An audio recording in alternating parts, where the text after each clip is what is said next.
예, 그 추리가 이쁘죠? 예, 세계 대전에서 대상 받은 집사님이 이거 했는데 제목은 후한 선물이에요. 예, 작년에는 성령의 안아주심이어서 이렇게 우리는 뭐든지 구속사로 이렇게 추리도 그렇다고요. 예. 네, 하여튼 그래도 뭔가 좋죠?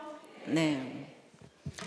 이제 대구가 이렇게 되고 우리 큐티 사역 때문에 이렇게 되는 거고 또 이제 큐티연도 같이 가야 되고 그래서 이제 큐티 강의를 이제 정말 우리 큐티 강의를 이제 5주로 런칭을 해서 서울과 이제 대구 또 이제 광주가 되면은 5주 150명 신청 받아가지고 아주 뭐 기본이랄까 하여튼 큐티에 대해서 또 모른다는 사람 많아가지고 그래서 이제 딱 발표가 나면은 우리들 교회도 그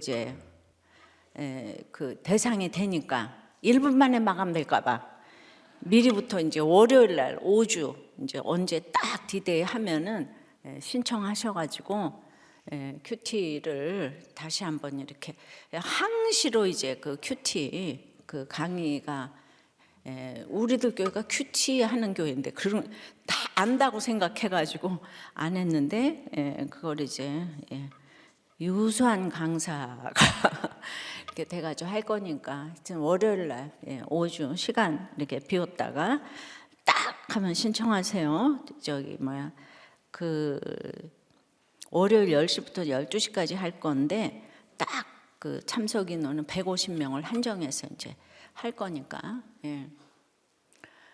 오늘 설교 듣고 너무 감동받으셨죠? 어떤 설교? 어떤 설교? 혼방의 대답이. 어디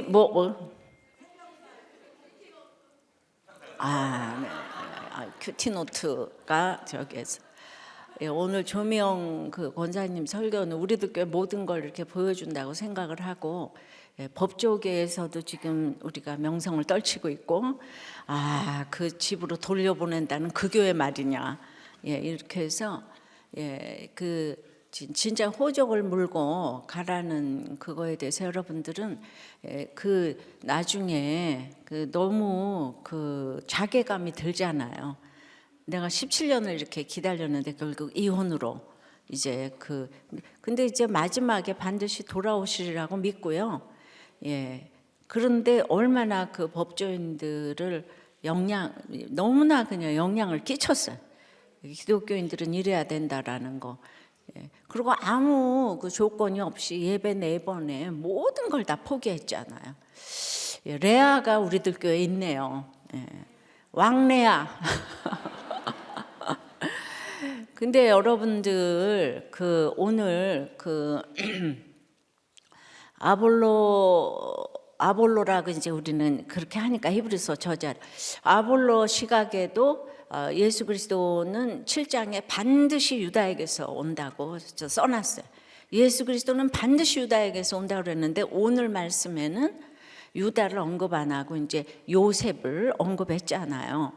그러니까 거기는 이제 믿음으로 유다는 며느리에게서 아들을 낳고 그럴 수는 없잖아요. 믿음으로. 그래서 내가 너무나 찌질하게 해서 예수를 만났을 때 그것이 남들에게 자랑거리는 안 된다 이거예요. 내가 찌질하게 만났는데 그냥 숨죽이고 겸손하게 살아야 된다 이거. 그래서 유다인 거예요. 그러니까 내가 뭐 간증 한번 하면은 내가 나로다 이런 건 안 된다는 거예요. 그러니까 한번 간증하면은 아주 완전히 행세하고 산다가 아니고 내 잘못을 이렇게 평생 보면서 겸손하게 살아야 된다는 아볼로의 뜻보다 더 이렇게 찰떡같이 해석을 잘해가지고 그게 이제 맞는다고. 그게 아볼로가 요셉을 좋아하는 게 아니고 분명히 7장에 반드시 유다에게서 이제 나야 한다고. 낫다고 그렇게 이제 얘기를 했으니까 우리는 예수 그리스도라면 유다처럼 그렇게 겸손함으로 자기 죄를 보고 언제나 나를 내세우지 않고. 근데 이제 그 오늘 우리 조 권사님이 굉장히 느꼈을 그 자괴감에 대해서 제가 다시 한번 이렇게 해석을 해드린다면, 레아도 그렇고 사라도 그렇고 죽기 직전까지 그렇게 남편하고 별거 했다 그랬잖아요. 사라도. 사라는 죽었을 때 헤브론에서 죽었고, 아브라함은 브엘세바에 있었어요. 죽을 때 보니까 딱 따로 살고 있더라고. 그 다음에 아브라함이 그 16년 동안 하갈 데리고 놀다가 내보내고, 그 다음에는 그들에게서 6명이나 아들을 낳았으니까 사라를 볼 시간이 어디 있어요? 그들아 집에 그렇게 문턱이 닳도록 드나들었는데, 그러니까 우리가 인생이 참 짧으니까, 그러니까 레아도 끝까지 남편의 사랑을 못 받았어요. 근데 짧으니까 거기에서 이렇게 이제 구속사가 후한 선물 위대한 결혼의 주인공이 되는데, 그러니까 사랑을 받았던 하갈이나 그두라나, 또 여기 라헬이나, 조명 권사 그 남편이 그 여자를 뭐 얼만큼 좋아해서 저러는지 모르지만은 그 문자 내용 보고 그러면은 정말 참 라헬이 억울하고 경쟁해서 이기고 그러잖아요. 그 다음에 그냥 또 뭐 다른 아들 달라고 꼭 그런 문자를 보냈더라고요. 진짜 자기가 본처보다 지금 훨씬 위에 있는, 그러니까 거기도 기쁨이 없는 거예요, 지금 보니까. 그래서 내가 이제 결혼을 이렇게 지키는 것이 얼마나 큰, 정말 최고의 구속사의 그 계보를 이어가는 건지. 그러니까 한번 결혼했으면 그걸 끝까지 지키는 게 구속사인 거지. 거기에는 나쁘다 좋다 이런 게 들어갈 여지가 없는 거예요. 그냥 그 지키는 것 자체가 그냥 최고의 구속사를 이루어 가는데, 제가 극동 녹음을 하면서 다 잘난 사람들은, 우리도 교회 저기도 그 잘난 분들은 그냥 동생한테 여동생한테 그냥 전화가 왔는데 가보니까 그냥 매를 맞았다는 거예요. 조카하고 그냥 여동생 데려가서 그 다음날 이혼시켰대요. 그 다음에 자기도 그냥 결혼해가지고 자기도 그냥 금세 또 이혼을 해버렸다는 거예요. 그러니까 잘난 사람들은 그냥 이혼이 답이야. 한번 맞았으면 이혼하고 바람 피면 이혼하고. 우리나라는 지금 천재지변보다도 더 지금 인구의 감소율이 지금 0.7인데 잠시 후에 0이 되는 시간 문제인 거잖아요. 그러니까 이렇게 잘나가지고 이혼을 밥 먹듯이 하고, 그러니까 옳고 그름으로 하니까 그냥 매 한 번 맞으면 이혼하고, 상사에게 한마디 들으면 사직서 내고, 또 한 번 하면은 그 다음에 자살하고, 한 번 하면 이혼하고. 이거 우리들 교회가 이거 이제, 그러니까 그런 엄청난 마음을 가지고 지금 대구 광주에 이 기가 막힌 그 지역 감정과 진영 논리를 한 사람이 중요하니까, 그래서 거기 이제 큐티 훈련도 이제 좀 시켜야 되고, 그래서 이제 QTM 이제 같이 가는 거라고 이제 했는데, 그래서 저는 이제 여러분, 그냥 뭐 남편하고 잘 살아도 좋죠. 뭐 그 나쁜 건 아니에요. 내가 뺑덕 엄마예요. 그러니까 잘 살아도 좋은데, 그렇게 다 잘 살고 다 갖춰지면은 그 이 땅에 짧은데 구속살 이루기가 진짜 어려워요. 아주 허벅다리를 그냥 꼬집어도 안 돼요, 아는데. 그래서 힘든 식구들이 있는 거를 인생의 축복으로 여기고, 그러니까 여러분들이 하나님을 지금 붙잡고 살잖아요. 그렇죠? 그러니까 그게 축복인 거예요. 이렇게 이혼을 말리는 게 율법적이 아니고 여러분들 평강을 위해서 그러는 거예요. 자녀들에게 줄 돈이나 없으면 믿음이나 물려줘야 되잖아요. 돈도 없는 주제에 뭘 이혼을 하겠다고. 어디 가서 팔자 고칠 줄 알아요? 어림도 없어요. 결혼이라는 거는 어마어마한 원칙인 거예요. 거기는 옳고 그름이 없어요. 당신이 나보다 옳도다요. 어떤 경우에도. 이제 가정을 이렇게 지키니까 하나님 우리들 교회를 그냥 너무나 하나님이 보고 와서 우리들 교회 만세 이렇게 하나님 지켜주는 게 너무 많아요. 우리 너무 연약한데도 하나님이 이거를 아시고 지켜주고, 목장에서도 이렇게 이 결혼을 지키려고 애를 쓰시고 하는 그런 일이 일어났으면 좋겠고, 오늘 권사님이 막 그랬어요. 나는 왜 남편 사랑도 못 받고 이렇게 기도했는데 왜 끝까지 이혼이 되는가? 이분이 레아니까 그러죠. 예, 그것까지 깨달았어요. 내가 남편이 돌아오라고 이렇게. 그게 아니고 언젠가는 돌아오고 보지 못, 믿으면 바라는 걸 실상으로 놓고 보지 못하는 것들을 증거하면서 가는데, 그 수준이 되니까 이거를 증거할 만한 사람은 지금 우리들 교회에 세우신 거잖아요. 그죠? 오늘 그걸 보니까 여러분들은 내가 이렇게 하면 뭐해, 남편이 안 돌아오는데, 그딴 소리 좀 하지 말고, 예, 그냥 안 돌아와도 우리는 후한 선물인 거예요. 아셨죠?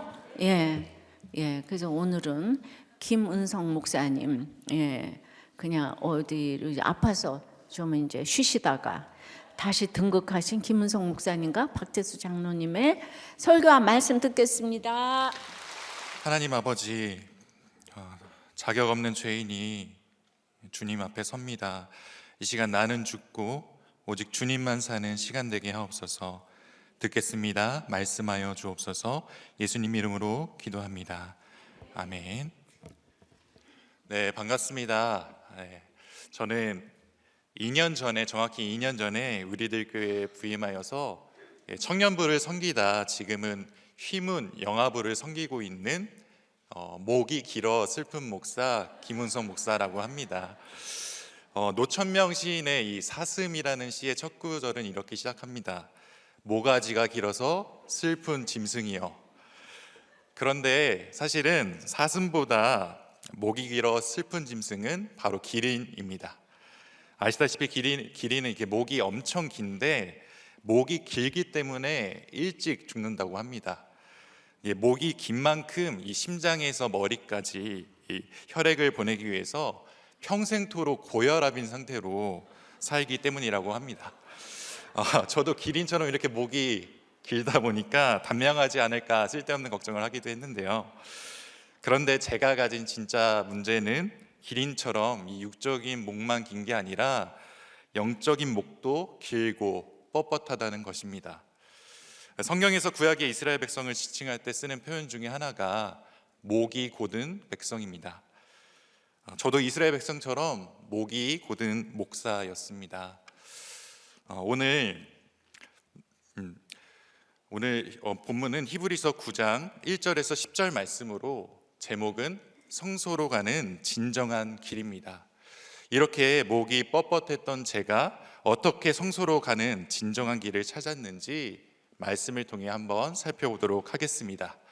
첫째로, 성소로 가는 진정한 길은 이 땅의 성소가 아닌 하늘의 성소에서 찾을 수 있습니다. 히브리서 8장에서 이 새 언약에 대해서 얘기했던 히브리서 기자는 오늘 본문 9장에서 첫 언약에 대해 다시 말씀하고 있습니다. 1절을 보면 이 첫 언약에도 섬기는 예법과 세상에 속한 성소가 있다고 하죠. 이 섬기는 예법은 이 모세 오경에 나오는 제사나 제의법을 의미하고, 이 세상에 속한 성소는 땅 위에 지은 장막이나 성전을 의미합니다. 이 본문은 첫 언약, 바로 시내산에서 이스라엘 백성들이 받은 율법과 이 땅 위에 지은 성소가 새 언약의 백성들에게 주어진 이 새로운 법과 하늘의 성소에 비해서 불완전하다는 것을 드러내고자 하는 것입니다. 2절부터 5절이 이 세상에 속한 성소에 대해 좀 더 자세히 설명하고 있습니다. 성소는 이 한 장막 아래에 있지만 두 구역으로 나뉘게 됩니다. 바로 성소와 지성소입니다. 2절에 예배한 첫 장막이 이 성소를 의미하는데, 그 안에는 등잔대와 상과 진설병이 있었습니다. 이 3절은 둘째 휘장 뒤에 있는 장막이 지성소로 소개하는데, 첫째 휘장이 이 성소의 출입구를 가리는 것이라면 둘째 휘장은 이 성소와 지성소 사이를 가려주는 역할을 합니다.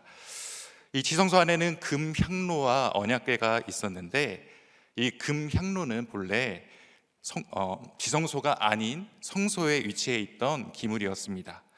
이를 두고 학자들의 여러 의견이 있지만 아마도 레위기 16장의 내용대로 이 속죄일에 대제사장이 향과 향연으로 이 지성소 안에 들어가 속죄소를 가리는 그런 의식이 있었기 때문에 이 말씀을 따랐던 것 같습니다. 이렇게 성소 안에는 많은 기물이 있지만 그 중에서도 가장 중요한 기물은 바로 언약궤입니다. 이 언약궤 안에는 만나를 담은 금 항아리, 아론의 쌍난 지팡이, 언약의 돌판들이 있고 이 언약궤를 덮는 속죄소와 두 그룹 위에는 바로 여호와 하나님께서 임재하셨습니다.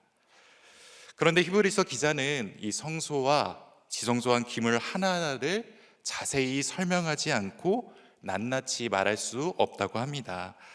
새번역 성경은 이 부분을 지금은 이것들을 자세히 말할 때가 아니라고 번역하였습니다. 왜냐하면 이제는 하나님께서 이 땅의 성소가 아닌 하늘의 성소에 임재하시기 때문입니다. 히브리서 8장 5절의 말씀대로 이 땅에 있는 성소는 하늘에 있는 성소의 모형과 그림자였습니다. 그러나 유대인들은 여전히 이 땅의 성소에 집착하려고 했습니다. 히브리서는 이 성전이 완전히 무너지게 되는 AD 70년 이전에 쓰여진 걸로 추측합니다. 여전히 이 예루살렘에는 성전이 존재하고 있고 실제로 이 제사도 이루어지고 있었으니 이 유대인들의 관습으로는 이 성전 제사에 참여하고 싶은 유혹이 있었을 것입니다. 우리도 이렇게 눈에 보이지 않는 하늘의 성소가 아닌 눈에 보이는 땅의 성소를 찾을 때가 많이 있습니다. 어제 큐티 말씀에도 믿음은 바라는 것들의 실상이요 보이지 않는 것들의 증거라고 말씀했죠. 믿음이 연약한 우리는 이렇게 보이는 것에 집착을 하다가 가장 소중한 구원을 놓치는 그러한 모습이 있습니다. 저는 2대째 모태 신앙입니다. 그리고 아주 평범한 가정에서 태어났습니다. 그런데 초등학교 저학년 때 아버지께서 잘못 써신 이 빚 보증 때문에 하루아침에 아주 열악한 환경에서 자라야 했습니다. 아주 비좁은 이 단칸방에서 내 가족이 함께 살았는데 당시 철이 없던 저는 내 가족이 같은 공간에서 생활하는 게 마냥 좋았었습니다. 그러나 이렇게 몸이 자라고 커질수록 이 좁은 단칸방이 너무 싫어졌고 반지하로 이제 거처를 옮긴 후에는 이 햇빛도 잘 들어오지 않는 곳에서 밤낮이 바뀐 채로 게임과 음란물에 빠져 이 현실을 도피하려고 했습니다. 그렇게 꿈과 희망도 없이 이 학창 시절을 보내고 성인이 되고 나니까 눈에 보이는 세상이 너무 좋아 이 온갖 세상 것들을 즐기며 살아갔습니다. 이 성인이 된 후에 교회를 떠났지만 입대라는 고난이 찾아오자 하늘의 성소를 다시 찾게 되었고 저는 21살에 처음으로 신앙이라는 것이 생겨났습니다. 전역 후에는 그 은혜를 따라서 막연히 선교사가 되고 싶어 편입 준비를 하면서 정말 열심으로 밤낮 없이 교회를 섬겼었습니다. 그러나 여전히 이렇게 눈에 보이던 것을 쫓던 저는 신천지라는 물속에 빠지고 말았습니다. 자신을 선교사라고 소개하던 이 자매의 꾀임에 빠져 성경 공부를 시작하고 세뇌되어서 이 신천지가 진정한 성소라 믿게 된 것입니다. 그렇게 1년간 밤낮 없이 전도만 하다가 다른 교회의 수습꾼으로 파송받기도 했습니다. 다행히 어머니의 꿈을 통해서 제가 신천지에 빠진 것이 드러났고 상담을 받아 기적적으로 하루 만에 신천지에서 빠져나올 수 있었습니다. 이렇게 성소로 가는 진정한 길이 이렇게 열리나 했지만 당시 피해 의식에 빠졌던 저는 은혜도 모른 채 눈에 보이는 땅의 성소를 찾아 한 대형 교회에서 신앙생활을 다시 시작했습니다. 하지만 다시 한번 제 세도끼가 물에 빠지는 사건이 발생했습니다. 바로 그 교회에서 만난 리더 자매와 교제를 시작하고 음란을 반복하다가 혼전 임신이라는 물속에 빠진 것입니다. 아직 아무것도 갖추어지지 않았던 26살의 저는 네 주여, 이제 내 인생은 망했습니다 한탄하면서 하지 말아야 할 낙태를 결심하게 되었습니다. 그러나 난생 처음 찾아간 산부인과에서 이 초음파 사진을 본 저는 낙태할 결심을 거두고 바로 회개하게 되었습니다. 그 초음파 사진 속 작은 구슬 안에 같은 수정란에서 이 심장이 뛰고 있는 것을 두 눈으로 보니 이 생명이 하나님께서 주신 생명이라는 확신이 들었기 때문입니다. 그렇게 하늘에 있는 성소로 가는 길을 다시 찾고 생명을 지키기 위해 이 나뭇가지를 던지는 적용을 하니 이 처가의 극심한 반대와 낙태의 위협을 극복하고 아이를 지킬 수 있었습니다. 그때 하나님께서 지켜주신 아이, 저희 아이 첫째 아이 예준이는 벌써 초등학교 6학년이 되었는데 이런 은혜도 모른 채 지금은 하나님을 안 믿겠다고 하니 정말 환장한 노릇입니다. 그래도 언젠가는 이 아이에게도 성소로 가는 길이 활짝 열려 하나님을 만나게 될 줄로 믿습니다. 적용 질문입니다. 내가 아직 집착하고 있는 땅의 성소는 어디인가요? 나는 어떤 사건을 통해 이 하늘의 성소를 찾게 되었나요? 나는 지금 어떤 성소를 찾고 계신가요? 둘째로 이 성소로 가는 진정한 길은 예수님의 속죄의 은혜로 찾을 수 있습니다. 히브리서 기자는 6절에서 10절까지 1절에서 언급했던 섬기는 예법에 대해서 다시 설명합니다.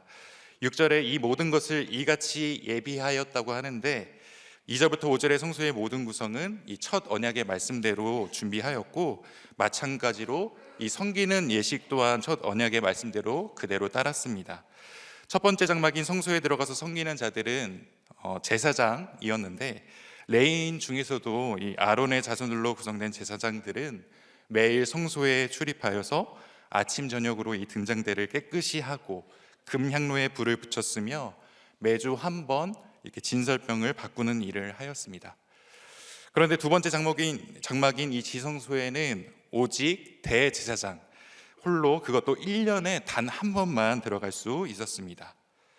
유대력 7째 달 10일에 있는 이 날은 속죄일인데 대제사장이 이스라엘 백성을 대표하여서 자신의 죄와 이스라엘 백성이 지은 죄를 위해서 피 흘리는 이 속죄의 의식을 행한 날입니다. 여기서 정말 중요한 점은 피 없이는 속죄가 불가능하다는 것입니다. 이 피 흘림의 속죄 역시 모형과 그림자였기 때문에 반드시 실체가 있습니다. 바로 더 좋은 대제사장이신 예수님께서 우리의 죄를 위해 당신 스스로를 십자가의 제물로 피 흘리셔서 온전한 속죄를 이루어 주신 것입니다. 그래서 예수님께서 이 땅에 성육신 하시기까지, 성령님께서 강림하시기 전까지 이 성소로 가는 진정한 길이 나타나지 않았던 것입니다. 그러나 이제는 예수님께서 모든 구원 사역을 이루시고 성령께서 강림하셨기 때문에 성소로 가는 진정한 길은 밝히 드러나게 되었습니다. 예수 그리스도께서 친히 우리의 대제사장이 되어 주셔서 온전한 속죄의 은혜를 입은 우리가 이 지성소로 담대하게 들어갈 수 있게 된 것입니다.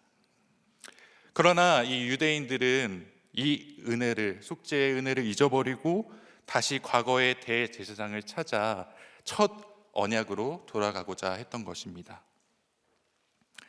마틴 로이드 존스 목사는 자신의 히브리서 9장 강해에서 구약의 모든 이야기를 이렇게 정의하고 있습니다. 이스라엘 백성이 자신들이 참된 본질을 깨닫지 못한 채 세상적이고 인간적인 방식으로만 계속 자신들을 이해하였다. 이스라엘 백성들은 이 말씀의 본질을 깨닫지 못하고 자신들의 존재가 어떤 존재인지를 도저히 이해하지 못하였습니다. 우리들 또한 받은 속죄의 은혜를 잊어버리고 세상적이고 인간적인 방식으로 우리 자신을, 우리 존재를 이해할 때가 많이 있습니다. 저는 이단과 이 홈전 임신이라는 죄패가 있었지만 이 낙태하지 않고 이 가정을 지켰다는 이유 하나로 후한 선물을 받아 또 속죄의 은혜를 누릴 수 있었습니다. 더 나아가서 이 부르심을 받아 목사가 되어 우리들 교회라는 성소까지 찾아올 수 있었습니다.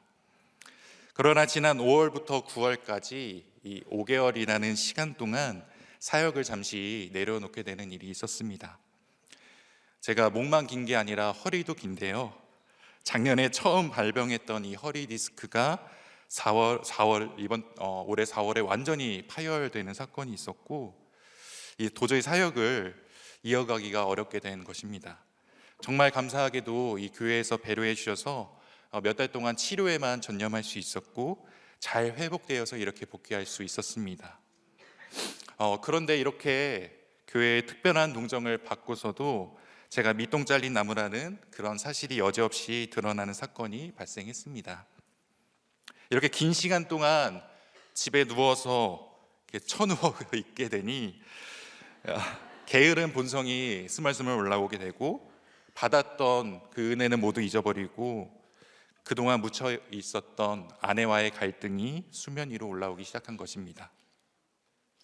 제 아내는 이 해야 할 말은 꼭 하는 타입이고 저는 해야 할 말도 전혀 안 하는 그런 타입입니다. 이런 저희는 13년 동안의 이 결혼 생활 동안 제대로 싸운 적이 단 한 번도 없습니다.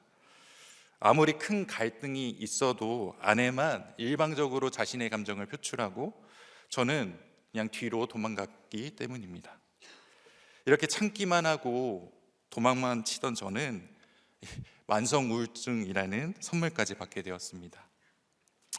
그러다 결국 13년간 참아왔던 이 분노가 터지고 말았습니다.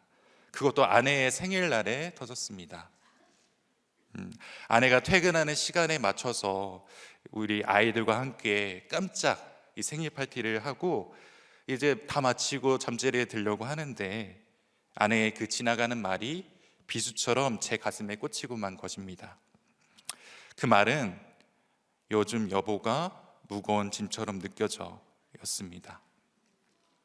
매일 집안에 처 누워 있기만 하고 가장의 역할을 하지 못했으니 지금은 당시 아내의 심정이 이해가 됩니다. 그러나 그 순간을 참지 못한 저는 13년 동안 쌓아두었던 분노를 한꺼번에 표출했습니다.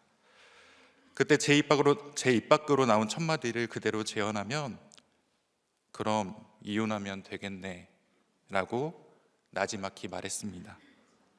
그 말에 마친 저는 곧장 방을 나와서 밤새도록 아내를 비난하는 말과 욕설을 카톡으로 쏟아내면서 이혼하기로 작정한 사람이 되었습니다.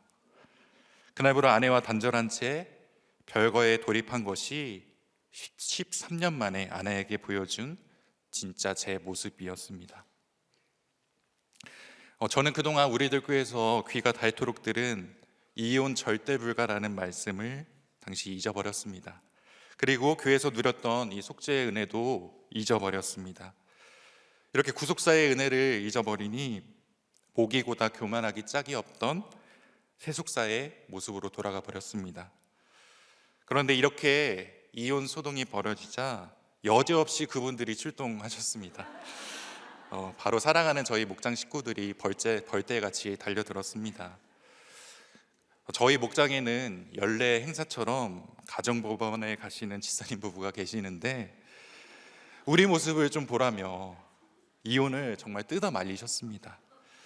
이렇게 공동체의 권면을 받고 다시 말씀을 듣게 되니 이혼을 부르짖었던 제 죄가 보이고 또 회개하는 마음으로 아내에게 먼저 가서 사과하고 극적으로 화해할 수 있었습니다. 저희 부부는 이렇게 말씀과 공동체의 은혜로 다시 살아날 수 있었지만 이혼을 말리시던 그 집사님 부부는 또다시 이혼 위기를 맞고 계십니다. 그래서 저도 그날처럼 두 분에게, 혹시라도 지금 이혼을 결심하고 있는 부부들에게 말씀드리고 싶습니다. 다시 살아난 저희 부부를 보시고 절대 이혼하지 마세요. 목사님 말씀처럼 호적 물고 죽으면 반드시 후한 선물이 있습니다. 그러니까 절대 포기하지 마시고 이혼하지 마세요. 저는 이렇게 속죄의 은혜를 까맣게 잊어버린 목이 고든 목사였으나 이 이혼 소동으로 겸손하게 되어서 다시 속죄의 은혜를 받아 다시 성소로 가는 진정한 길을 찾게 되었습니다. 적용 질문입니다. 나는 예수님의 속죄의 은혜를 받은 자가 맞나요? 내가 속죄의 은혜를 누렸던 때는 언제인가요? 내가 지금 그 은혜를 잊어버린 채 살고 계시지는 않으신가요? 셋째로, 성소로 가는 진정한 길은 신앙의 개혁으로 찾을 수 있습니다. 9절의 히브리서 기자는 이 장막이 현재까지의 비유라고 말씀합니다. 비유는 말 그대로 비유일 뿐 실체일 수 없습니다. 그래서 첫 언약을 따라드리는 예물과 제사는 우리를 온전하게 할 수 없습니다. 첫 언약의 성소와 섬기는 예법은 모형과 그림자였기 때문에 불완전하고 반복해서 드려야 했습니다. 이 첫 언약은 10절 말씀대로 개혁할 때가 되면 반드시 폐해지는 것입니다. 여기서 사용된 이 개혁이라는 단어는 성경에서 단 한 번만 사용됩니다. 문자 그대로 이 개혁은 예수 그리스도의 단번의 제사로 끝이 났습니다. 이미 첫 언약의 시대는 끝이 났고 이 새 언약의 시대가 왔으니 우리 또한 반드시 새 언약의 백성으로 살아야 합니다. 우리의 삶과 신앙이 이 새 언약의 말씀대로 개혁되어야 하는 것입니다. 개혁 이전에 우리의 삶이 세속사였다면 개혁 이후의 삶은 구속사여야 합니다. 기복으로 살아왔다면 팔복으로 개혁해야 합니다. 쇠도끼를 의지하던 삶에서 나뭇가지를 던지고 손을 내미는 삶으로 변해야 합니다. 물론 이 개혁의 때, 이 카이로스의 시간은 각자 모두 다를 것입니다. 바라게는 이 말씀을 듣고 계신 모든 분들에게 이 개혁의 카이로스가 임하시기를 주님의 이름으로 소망합니다. 저희 부부는 지금 재신혼의 때를 보내고 있습니다. 이 재신혼이라는 단어가 생소하실 것 같은데요. 사실 저희 부부는 이 혼전 임신 이후로 혼인신고를 해서 이 13년 차가 된 법적인 부부이지만 결혼식을 올리지 못했던 미혼 부부였습니다. 낙태하지 않고 이 생명을 지키는 적용으로 가정이라는 거주할 처소가 세워지는 후한 선물을 받을 수 있었지만 아직까지 회개하지 못한 죄의 대가로 결혼식을 올리지 못한 채 13년이라는 시간이 흐른 것입니다. 그 13년이라는 시간은 정말 길고 긴 양육의 시간이었습니다. 지난 담임 목사님 말씀에 부흥으로 이어지는 양육이 있어야 한다고 하셨는데 이렇게 긴 양육 끝에 드디어 처가로부터 결혼식을 올려도 좋다는 허락을 받게 되었습니다. 그리고 지난 10월 28일 이 결혼 예배를 우리들 교회에서 드릴 수 있는 영광을 얻었습니다. 네, 사진 두 장만 좀 보여주시면 네, 아마도 이런 결혼식 사진은 처음 보셨을 것 같은데 저희 부부가 이렇게 입장하기 전에 저희 다 큰 아이들이 먼저 입장하는 모습입니다. 그리고 다음 사진을 보시면 저희 아내 그 직장 목장에서 현수막을 준비해 와서 찍은 사진입니다. 네, 추억 위대한 결혼, 당신이 나보다, 여보가 나보다 옳아요. 네. 저는 정말 우리들께 와서 수지 맞은 인생입니다. 그날 저희 부부에게 주신 말씀이 이 학개서 1장의 말씀이었습니다. 하나님께서는 저희 부부에게 무너진 성전을 다시 재건하라는 이 개혁의 말씀을 주셨습니다. 저희 부부는 성경 위에 이렇게 손을 올리고 예수님의 이름으로 새롭게 혼인을 서약했고 이 수많은 증인 앞에서 축복과 기도를 받으며 새 언약의 부부가 될 수 있었습니다. 저희는 이렇게 따끈따끈한 제 신혼부부가 되어 지금은 개혁의 때를 잘 보내고 있습니다. 네.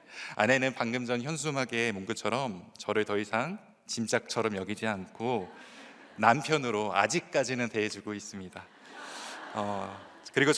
그리고 아내는 최근 마친 이 양육의 적용으로 저에게 함부로 말했던 것을 사과해 주었습니다. 저 또한 적용으로 아내에게 해야 할 말을 하고 표현을 하는 그런 적용을 열심히 하고 있습니다. 우리들 공동체가 아니었다면, 이 구속사가 아니었다면 이러한 개혁은 절대 없었을 것이고 이렇게 후한 선물은 절대 받아 누릴 수 없었을 것입니다. 정말 다시 한번 하나님께 감사드리고 이 강단에 오를 기회를 주신 목사님께 감사드립니다. 마지막 적용 질문입니다. 내가 아직 미루고 있는 개혁은 무엇인가요? 아직도 세속사와 기복에 머물고 싶은가요? 내 신앙의 개혁을 이루기 위해 무엇을 해야 할까요? 아내가 왜 마음을 돌이켰는지 그 얘기를 해야 되잖아요. 예, 그래서 이혼하겠다고 그래서 그냥 나가라고 그랬어요. 제가 우리들 교회를 나가라. 예, 그냥 나가라 그러니까 아내가 정신을 차리더만요. 앞으로 이 목사를 함부로 여기는 아내가 있는 집은 다 나가기 바래요. 와, 우와, 여기까지. 네, 말씀. 네. 근데 글쎄 남편을 집처럼 여길 수가 있어요, 그죠? 내 말이 맞잖아요, 그죠? 아유, 그리고 일부러 한 얘기가 아니에요. 제가 얼마나 무섭게 싸늘하게 나가, 나가, 이혼하려면 나가 이랬죠. 그러니까 정신을 차렸어요. 근데 앞으로 모두에게 해당되는 말인지를 알고 결혼을 잘 지키기 바라요. 네, 감사합니다, 목사님. 네, 말씀을 맺겠습니다. 이 성소로 가는 진정한 길은 땅의 성소가 아닌 이 하늘의 성소에서 찾을 수 있습니다. 예수의 속죄의 은혜로만 찾을 수 있습니다. 그리고 신앙의 개혁으로 찾을 수 있습니다. 오늘 우리에게 주신 이 말씀처럼 이 하늘의 성소를 찾고 속죄의 은혜를 누리며 이 신앙의 개혁을 이루는 저와 우리 모든 성도님들이 되시기를 주님의 이름으로 소망합니다. 기도하겠습니다. 살아계신 하나님 아버지, 주님의 크신 은혜와 사랑에 감사드립니다. 저는 이렇게 교회로부터 큰 배려를 받고도 받은 은혜를 잊어버리고 이혼을 부르짖었던 밑동 잘린 나무였습니다. 이런 죄인에게 가정과 공동체라는 거주할 주소를 세워주시고 낙태의 죄와 이혼의 죄를 피하게 하여 주시니 감사를 드립니다.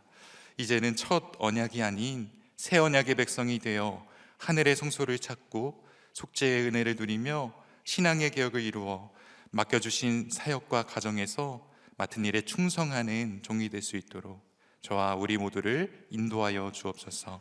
이 모든 말씀 예수님의 이름으로 기도드립니다. 아멘. 안녕하세요. 저는 죽전 지역을 섬기고 있는 박재수 장로입니다. 제가 이렇게 말씀도 좀 부족하고 또 간증도 이렇게 부족한데 어쨌든 단에 이렇게 섰습니다. 불쌍히 여겨주시기 바라고 잘 들어주시면 감사하겠습니다. 저희는 저는 이제 화요일 목장이라 어저께 이제 저녁에 목장을 했습니다. 그래서 이제 편하게 목장 지금 다시 한번 한다고 생각하고 그냥 편하게 하겠습니다. 여러분들도 편하게 들어주시면 감사하겠습니다. 오늘 말씀은 이제 방금 설명 들으신 대로 히브리서 9장 1절에서 이제 10절 이제 말씀인데요. 제목이 이제 성소로 가는 진정한 길입니다. 제가 이제 구원으로 가는 진정한 길이라고 이렇게 바꿔서 이렇게 생각해 봤습니다. 구원으로 가는 진정한 길은 무엇일까요? 바로 길이요 진리요 생명이신 예수님을 믿는 것입니다. 오늘 그 성소와 예법의 의미를 통해서 진정한 대제사장이신 예수님을 다시 한번 알아가는 그런 시간이 되었으면 좋겠습니다. 구원으로 가는 진정한 길은 첫째, 우리가 하나님의 성전인 것을 아는 것입니다. 1절 잠깐 보면요, 첫 언약에도 섬기는 예법과 세상에 속한 성소가 있더라 그랬습니다. 이 첫 언약에 대해서 이제 제가 이렇게 묵상을 좀 해봤습니다. 첫 언약은 옛 언약, 즉 한자로 구약입니다. 예수님이 주신 구원의 언약은 새 언약, 즉 신약입니다. 첫 언약은 젖과 꿀이 흐르는 땅에 이르는 언약이고요. 새 언약은 하늘나라 천국에 이르는 언약입니다. 첫 언약은 보이는 세상의 언약이고 새 언약은 보이지 않는 구원과 영생의 언약입니다. 첫 언약은 예수님이 오심으로 완성되었고 새 언약은 예수님이 다시 오심으로 완성될 것입니다. 이 첫 언약을 지키시기 위해서 하나님은 친히 성막을 설계하시고 모세를 통해서 짓게 하셨습니다. 왜 그러셨습니까? 40년 광야 생활 가운데 이스라엘을 그대로 버려두지 아니하시고 백성들과 함께 하시기 위해서였습니다. 성막 안에는 지금 이제 설명 들으신 대로 성소와 지성소가 있습니다. 성소에는 말씀의 빛을 의미하는 등잔대가 있고 말씀의 떡을 의미하는 진설병이 있고 또 지성소에는 기도를 의미하는 금향로가 있고 하나님이 임재하시는 언약궤가 이렇게 있다고 하십니다. 고린도전서 3장 16절에 보면 너희는 너희가 하나님의 성전인 것과 하나님의 성령이 너희 안에 계시는 것을 알지 못하느냐 이렇게 이제 말씀을 하십니다. 즉 하나님은 우리를 하나님의 성소로 이렇게 이제 불러 주시는 것입니다. 그러므로 이제 우리 안에는 하나님의 등잔대와 진설병과 금향로와 언약궤가 이렇게 이제 놓여 있어야 될 것인데요. 과연 그런가? 이렇게 저 자신을 한번 이렇게 돌아봤습니다. 내 마음의 성전에는 과연 무엇이 있는가? 이렇게 돌아보게 되는데요. 저는 이제 나이 40이 되던 해에 그 당시 다니던 대기업을 나와서 호기롭게 또 무작정 이렇게 사업을 시작하게 되었습니다. 스트레스가 쌓여가지고 이제 심장병에 이제 걸리게 됐는데요. 응급차에 이렇게 몇 번 실려가게 되면서 병 낫기를 위해서 정말 하나님께 부르짖으며 이렇게 기도하게 되었습니다. 이것이 이제 저의 출애굽 사건이 되었습니다. 처음에는 이제 하나님께 부르짖으며 고쳐달라는 기도만 했을 뿐 저의 죄를 볼 생각을 전혀 하지 못했습니다. 그러다가 이제 하나님의 은혜로 이 말씀 공동체로 이렇게 인도되었고 말씀이 들리면서 제 죄를 보게 되었고 사건이 해석되는 은혜를 베풀어 주셨습니다. 말씀을 들으면서 이 병은 하나님이 준비하신 구원의 세팅이다라는 것을 이제 실감하게 되었고요. 제가 만일 떼쓰는 기도를 이렇게 해서 하나님이 이렇게 들어주셨다면은 저는 아마도 세상에 영영 떠내려 가 있을 것이라고 생각이 됩니다. 그래서 지금은 이 병을 주신 하나님께 이제 감사하게 되고 또 다른 사람 살리는 그런 약재료로 잘 사용하고 있습니다. 이런 이제 고난을 통해서 본 저의 죄는 음란과 탐욕입니다. 예수님은 우리를 이제 악하고 음란하다 이렇게 말씀해 주셨고요. 목사님은 또 돈 벌 때 악하고 또 돈 벌면 음란하다 이렇게 이제 말씀을 주셨는데 제 자신을 돌아볼 때 이 말이 정말 올소이다가 안 나올 수가 없을 것 같습니다. 저는 이렇다 할 이제 준비 없이 사업을 시작했고 스트레스가 쌓이자 이제 음란물을 이렇게 보기 시작했습니다. 그래서 이제 그것이 발전해가지고 실제로 음란을 이제 꿈꾸는 그런 지경에 이르렀습니다.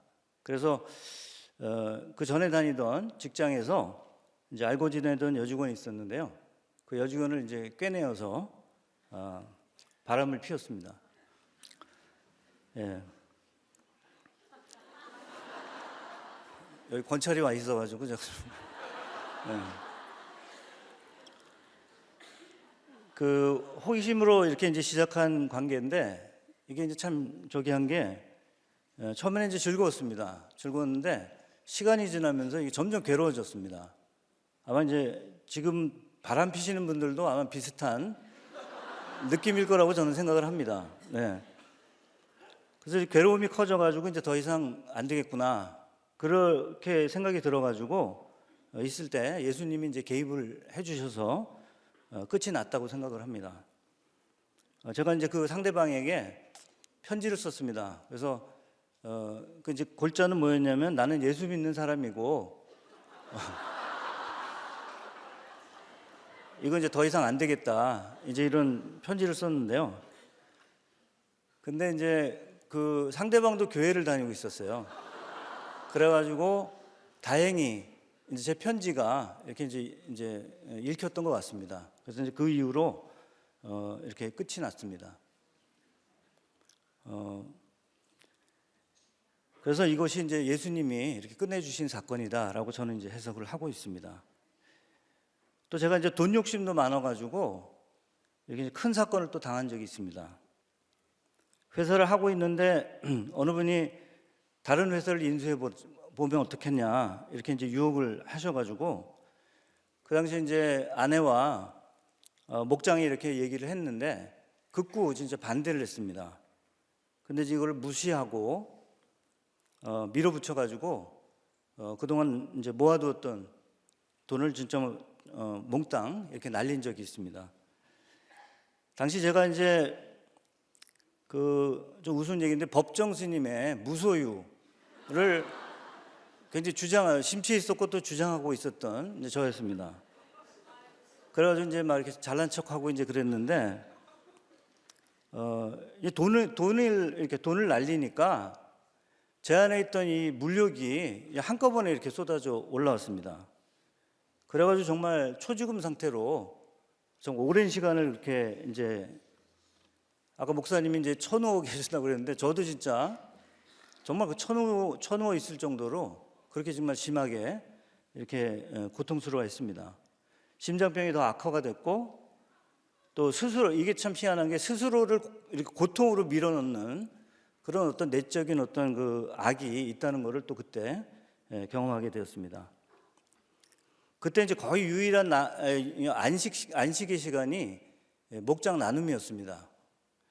그래서 그 시간만큼은 정말 평강을 되찾고 온전한 정신을 이렇게 차릴 수 있었던 그런 시간이었습니다. 나중에 이제 목사님이 믿는 자는 무소유가 아니고 청지기의 삶을 살아야 된다. 이 말씀을 듣고 제가 그냥 정말 이렇게 깜짝 놀랐습니다. 그래서 그 말씀을 듣고 정말 회개하는 그런 시간을 또 갖게 되었습니다.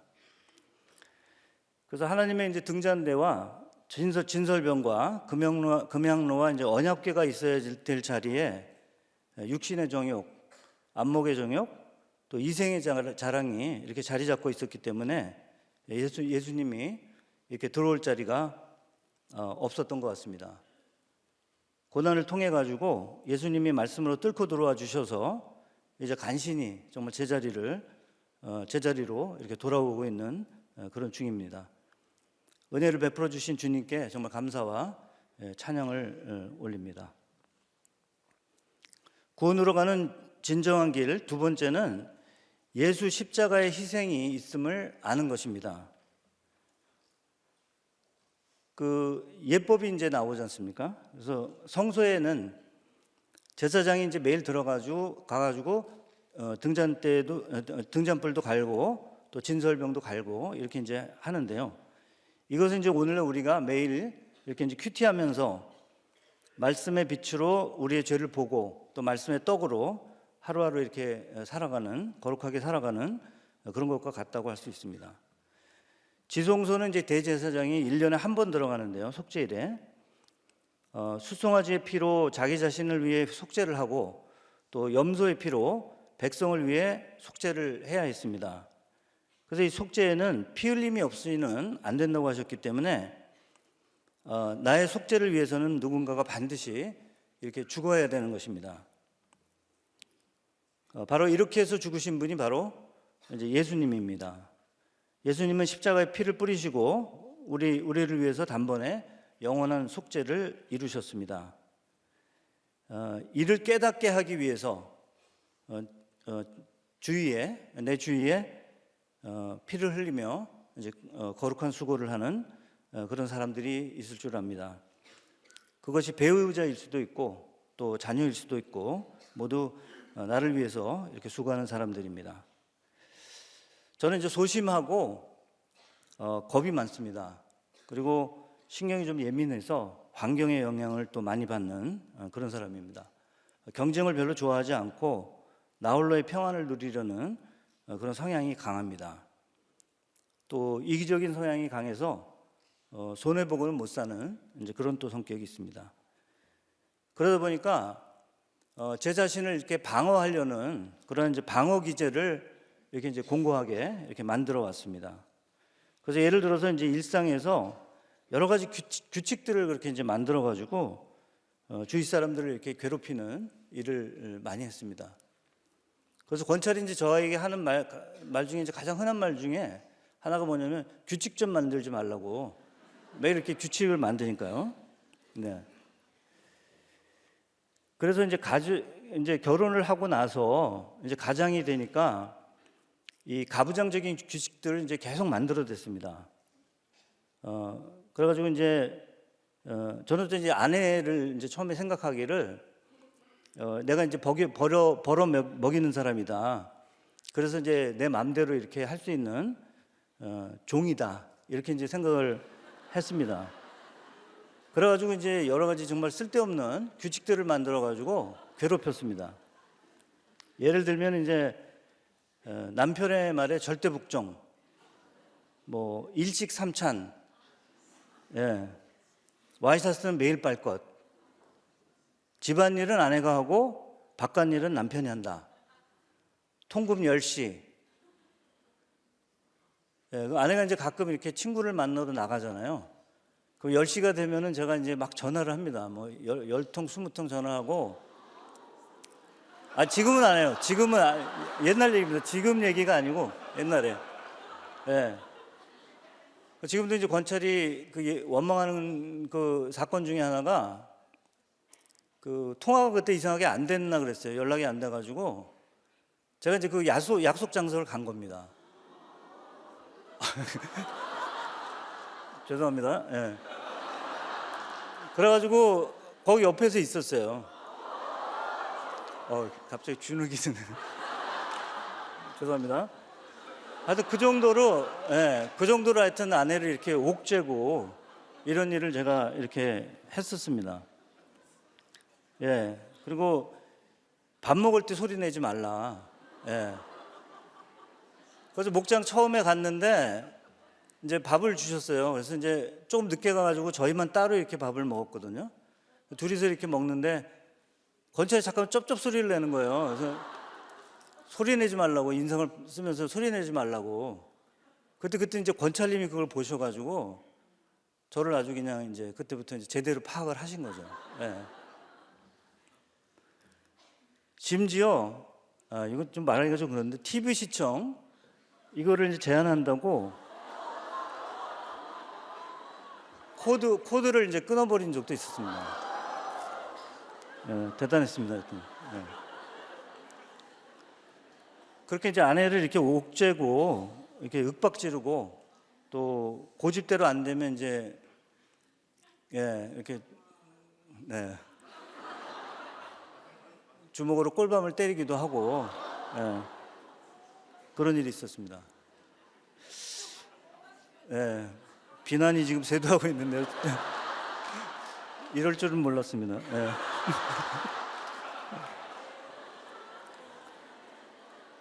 아내가 그래서 굉장히 힘들어 했었는데 다행히 이제 이렇게 내색을 별로 많이 안 했어요. 그래서 이제 제가 계속 그 이제 독재를 이제 했던 것 같습니다. 자녀들도 이제 마찬가지여서 어리니까 이제 그거를 당연하게 이렇게 받아들이고 끽소리 안 하고 이렇게 지냈던 것 같습니다. 그러다가 이제 우리들 교회 와서 이제 착한 것이 악한 것이다 이 말씀을 듣고서 제가 이제 충격을 사실은 이제 받았습니다. 왜냐하면 그동안 제가 착하다고 생각을 했고 이게 좀 앞뒤가 안 맞는데요. 하여튼 제가 착하다고 생각을 했습니다. 네. 그래가지고 이게 완전히 잘못됐구나. 예, 그래서 악하고 정말 이기적인 저희 자신을 발견하고 또 이제 아내와 이제 자녀가 희생물이 됐구나, 이거를 이제 깨닫게 됐습니다. 그래서 이제 회개하게 되었는데요. 정말 우선순위가 잘못되니까 여러 가지 이제 부부 사이의 관계의 질서가 이제 왜곡이 되고, 그래서 이제 이걸 바로잡기 위해서 굉장히 많은 시간이 걸렸던 것 같습니다. 그러다가 이제 그 창세기 설교를 들으면서 아내가 이제 종이 아니고 정말 돕는 배필이다, 그리고 이제 영적 동반자다, 이거를 이제 깨닫게 됐는데요. 그게 이제 저한테는 결정적으로 부부 관계를 회복하는, 제대로 이제 이렇게 질서를 잡아가는 그런 계기가 되었습니다. 죄인인지라 이제 지금도 혈기가 이제 불쑥불쑥 올라와서 가족 분위기를 이제 망치기도 하지만, 그래도 이제 들은 말씀이 있어서 가급적 이제 빠른 시간에 이렇게 사과하는 적용을 하려고 하고 있습니다. 예수님의 십자가 보혈이 없었다면 정말 자기 소견에 오른 대로 이렇게 살다가 지옥으로 갈 수밖에 없는 이제 죄인이었는데, 좋은 공동체 만나서 죄인임을 알게 해주시고, 또 나를 위해 희생한 아내와 가족들을 깨닫게 해주셔서 너무나 감사드리고, 또 주님의 길을 가게 해주셔서 또한 감사를 드리게 됩니다. 구원으로 가는 진정한 길 세 번째는 말씀으로 삶을 개혁하는 것입니다. 10절에 보면 이런 것은 먹고 마시는 것과 여러 가지 씻는 것과 함께 육체의 예법일 뿐이며 개혁할 때까지 맡겨둔 것이라 그랬습니다. 목사님이 말씀하셨지만 이 개혁이라는 단어가 여기 이제 유일하게 쓰이는 단어인데요. 개혁이란 무엇일까 생각해 봤습니다. 바로 예수님이 개혁입니다. 능력의 하나님이 아니라 약속의 하나님을 바라는 것, 남 탓하는 것이 아니라 내 죄를 보는 것, 고난이 저주가 아니라 축복임을 깨닫는 것, 피해자인 줄 알았던 내가 가해자임을 깨닫는 것, 고난을 묵상하는 것이 아니라 말씀을 묵상하는 것, 이것이 이제 개혁입니다. 개혁은 구속사의 본질로 돌아가는 것을 의미합니다. 기복의 가치관에서 팔복의 가치관으로 돌아가는 것, 성공과 행복을 추구하던 삶에서 십자가를 길러 놓고 거룩을 향해 가는 삶, 다른 사람 정죄하면서 자기 죄를 먼저 보는 것, 사람들의 눈이 무서워 정말 낙태를 하려고 하던 것에서 하나님이 두려워 그것을 멈추는 것, 직통 계시를 구하던 것에서 말씀 묵상을 통해서 내 사건을 해석하려는 것, 체면 때문에 외식하려던 것에서 가족의 관계 회복에 우선순위를 두는 것, 사회 정의를 부르짖던 것에서 나 한 사람 회개하면 가정과 교회와 사회가 살아난다는 것을 깨닫는 것, 빚쟁이들을 피해서 도망가던 것에서 집을 팔아 빚 갚는 적용을 하는 것, 아내를 종살이로 이렇게 생각하던 것에서 돕는 배필, 영적 동반자로 귀히 여기는 것, 원수처럼 여기던 배우자, 자녀, 부모, 형제가 나의 거룩을 위해서 수고하는 사람이라는 것을 깨닫는 것, 나 홀로 예배드리던 것에서 공동체로 나오는 것, 원망의 대상이던 나의 찌질한 환경이 하나님의 세팅인 것을, 하나님이 세팅하신 최고의 환경임을 깨닫는 것이 바로 개혁입니다. 우리들 교회에서 들리는 말씀 묵상과 가정 중수의 이 수많은 간증들이 이러한 개혁을 보여주고 있다고 생각이 됩니다. 이런 개혁이 내 삶에 일어날 때 구약에서 신약으로 넘어가고 구속사가 이루어질 줄 믿습니다. 끝으로 제가 저의 처사촌 동생 얘기를 들려드리고자 합니다. 우리 건철 처가 쪽에는 이제 세 분의 숙부님이 계십니다. 그 숙부님 중에 막내 숙부님, 그 막내 숙부님의 아들의 얘기입니다. 머리가 좋고 영민해가지고 학교에서 전교 1, 2등을 이렇게 차지할 정도로 그러면서 이제 기대를 많이 모았습니다. 그러다가 이제 고등학교 때 이제 성적에 대한 압박감이 이제 너무 크게 와가지고 잠시 이제 가출을 했던 적이 있습니다. 근데 이제 그때 그 일로 말미암아 가출 때문에 이제 성적이 떨어졌고 그거를 이제 만회하지 못했습니다. 그래가지고 결국 대학을 가지 못했습니다. 대학 진학을 포기하게 됐는데요. 그러고 있다 얼마 있다가 숙부님이 저희 회사에 이제 취직을 이렇게 부탁해 오셨습니다. 지금으로부터 이제 대략 20년 전 일입니다. 제가 그 회사를 이제 시작해서 한 3년쯤 됐을 때 이제 일이었는데요. 이제 회사에 이렇게 들어와서 일을 배우게 했는데 머리가 이제 똑똑하고 영민해가지고 일을 아주 잘 배웠습니다. 쏙쏙 잘 껐고 저 회사가 이제 작은 회사지만 어쨌든 우리 회사 최초의 이제 본부장도 되고 또 실력 있는 이제 리더로서 이제 잘 이렇게 성장을 했습니다. 학력을 만회해주고자 제가 이제 등록금을 내줘가지고 또 야간 대학도 이렇게 이제 졸업하게 되었습니다. 그렇게 한 10년쯤 일을 하고 나니까 이제 사표를 이제 내더라고요. 그래서 이제 일 많이 했고 또 이제 다른 회사도 경험해야 되니까 이제 그렇게 하라고 이렇게 했습니다. 그래서 이제 성대한 환송식도 해주고 마무리를 이렇게 잘 하는 듯 했습니다. 근데 어느 날 그 외국에서 이제 한 고객이 전화를 해왔습니다. 그래서 전화 내용은 뭐였냐면 그가 이제 거래선을 중간에서 이제 가로채려고 한다. 이런 이제 제보를 이제 그 고객이 이제 저랑 친했기 때문에 이제 이제 제보를 해준 겁니다. 그래서 그 소리를 듣고서 정말 지금도 생각나는데 너무나 화가 났습니다. 왜냐하면 제가 이제 생색이 올라와가지고 배신감도 들고 이제 생색이 올라와가지고 정말 이제 정신을 차릴 수 없을 정도로 그렇게 이제 화가 났는데요. 그래가지고 이제 전화를 걸어가지고 정말 거친 말을 제가 많이 썼습니다. 그 당시에. 지금이라면 좀 안 그랬을 것 같은데 그때는 이제 뭐 회개도 잘 안 됐었던 상태였기 때문에 거친 말을 이렇게 막 써가면서 정죄하고 또 나무라고 그리고 이제 다시 안 보겠다라고 이제 이렇게 절연까지 이렇게 선언을 했습니다. 그래서 이 일로 이제 숙부님과도 사실은 이제 척을 지게 돼가지고 이제 안 보게 됐습니다. 그렇게 한 10년이 이제 흐른 것 같습니다. 그 사이에 이제 그가 결혼도 하고 또 아이도 낳고 또 다른 회사에서 이제 잘 다닌다라는 소식을 듣기도 하고 이 소셜 미디어에 이렇게 이제 사진이 올라오는 게 있으니까 이제 그걸 이제 가끔 보면은 이렇게 이제 잘 나가는 것 같더라고요. 그래서 잘 지내는구나 이렇게 이제 생각을 하고 있었습니다. 그런데 이제 최근에 그가 그 심한 알코올 중독 때문에 이제 걷기도 힘들고 또 정상적인 대화도 지금 안 되고 그래서 이제 이혼도 하고 또 부모님 댁에 들어와 가지고 이제 이렇게 기거한다는 그런 소식을 듣게 됐습니다. 이 소식을 듣고서 제가 마음이 얼마나 정말 이렇게 무겁고 심란했는지 몰랐습니다.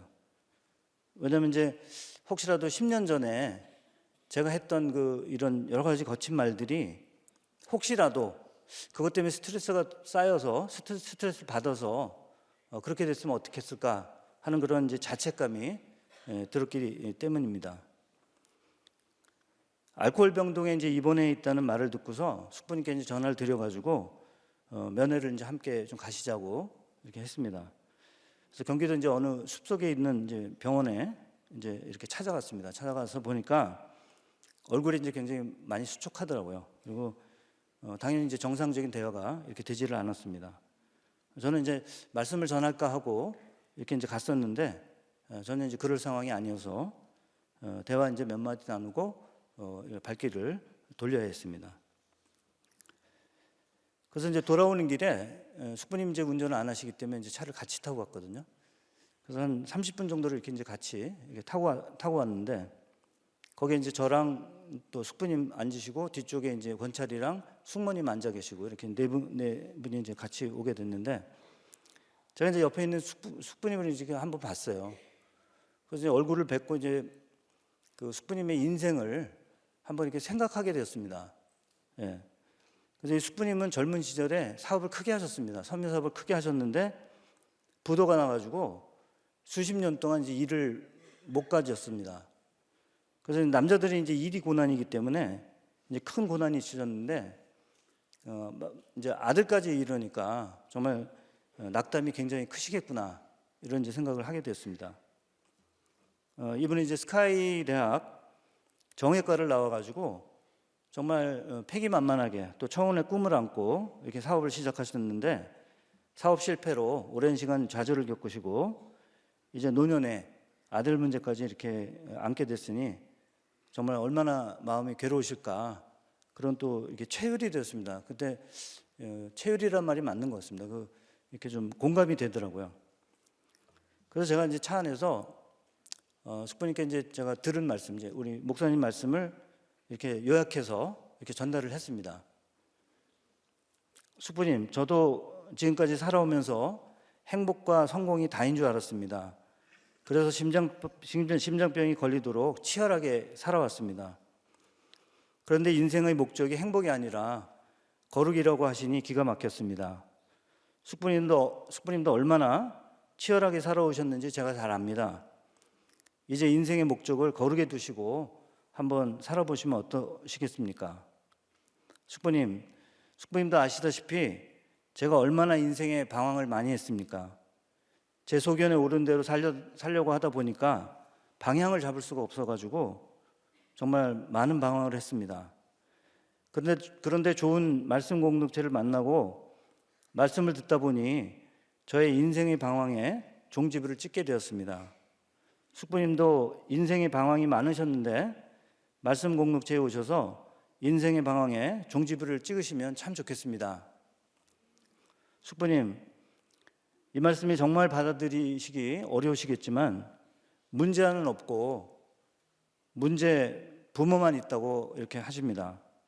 저도 자녀가 내 마음에 안 들 때 자녀들을 얼마나 이렇게 괴롭혔는지 모릅니다. 그런데 문제는 없고 문제 부모만 있다는 말씀을 듣고 회개하게 되었습니다. 받아들이시기 어려우시겠지만 이 말씀을 한번 생각해 봐 주시고 또 아들에 대한 생각도 새롭게 하시면 좋겠습니다.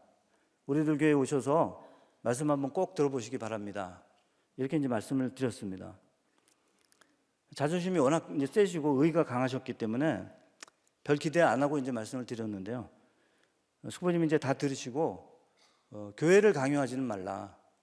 그렇지만은 내가 긍정적으로 한번 생각해 보겠다. 이런 이제 정말 저로서는 긍정적인 그런 생각을 갖게 하셨습니다. 근데 때마침 이제 그때가 추수감사 그 전도축제가 이제 다가오고 있어 그 시점이었거든요. 그래서 이제 이 숙부님이 이제 교회 한번 오시도록 간절한 마음으로 이제 기도를 올렸습니다. 그 전도축제 당일날 제가 이제 무작정 차를 몰고 경기도 덕소에 지금 사시는데요. 이제 숙부님께 갔습니다. 그래서 도착을 해가지고 이제 전화를 드렸더니 안 받으시더라고요. 그래서 저는 이제 어떻게 생각했냐면 숙부님이 이제 교회 가라고 전화를 하는 걸로 생각해서 안 받으시나 보다 이렇게 이제 생각을 했습니다. 그래서 주차장에서 이제 한참 기다리다가 이제 권찰이랑 이제 갈까 말까 뭐 이제 이런 얘기를 하다가 그냥 오기가 좀 그래가지고 이제 무작정 이제 올라간 겁니다. 올라가가지고 인사드리고 이제 교회 한번 가시자 이렇게 이제 불쑥 이렇게 말씀을 드렸습니다. 그래서 안 가신다고 하면 어떡하나 이제 걱정이 많았지만 용기를 내서 말씀을 드리니까 마음이 움직이셨는지 준비를 하시고 이렇게 나셨습니다. 그래서 숙부님이 이제 77이신데요. 정말 77년 만에 난생 처음으로 이렇게 이제 교회 땅을 밟게 된 것입니다. 그래서 휘문채플 맨 앞에 앉으셔가지고 그날따라 또 이렇게 그 안내하시는 분이 맨 앞으로 이렇게 인도를 하시더라고요. 그래서 맨 앞자리에 이렇게 앉으셔가지고 설교 말씀 다 들으시고 새신자 모임에도 가시고 또 이제 즐거운 마음으로 이렇게 귀가하셨습니다. 다음날 아침에 이제 숙부님께서 문자를 하나 보내주셨습니다. 어제는 평생 처음 당하는 예기치 못한 사랑의 나들이였네. 많이 어색했지만 많이 신선하였어. 아주 고마워 두 사람. 이렇게 이제 문자를 보내주셨습니다. 이전에 이제 목사님이 시를 하나 읽어주신 적이 있습니다. 그 시는 이제 정현종 시인의 방문객이라는 시인데요. 사람이 온다는 것은 실은 어마어마한 일이다. 그는 그의 과거와 현재와 그리고 그의 미래와 함께 오기 때문이다. 한 사람의 일생이 오기 때문이다. 이 시가 생각이 났습니다. 그래서 정말 평생 자존심으로 이렇게 살아오신 분인데 숙부님이 자신의 의지를 꺾고 교회 땅을 밟는다는 것이 실로 어마어마한 일이구나 하는 것을 실감할 수 있었습니다. 그런데 이 모든 것이 그 아들이 알코올로 수거해 줬기 때문이다라는 또 생각을 하게 되었습니다. 그래서 우리 처숙부님이 또 그 가정이 예수님을 믿고 구원에 이르시도록 생각날 때 기도해 주시면 정말 감사하겠습니다. 말씀을 맺겠습니다. 저를 또 쳐다보셔야 되잖아요, 그렇죠? 나는 우리 남편이 살았으면 이런 간증을 할까 지금 그냥. 네. 근데 진짜 우리 이 장로님 말씀처럼 정말 착한 줄 알았어요. 저 박재수 초원님께서 얼굴이 머리끝부터 발끝까지 나작함 이렇게 써 있잖아요. 근데 착하려고 하는 사람들이 저렇게 율법이 많고 저기 노력하는지 몰랐네요. 아유. 근데 그렇게 법이 많고 물건 제자리에 두고 그냥 늦으면 안 되고 그랬는데 아니 어떻게 바람을 필 수가 있어요? 그것이 알고 싶어요. 그건 좀 별개 같습니다. 에? 별개 같습니다. 그 별개 같아요.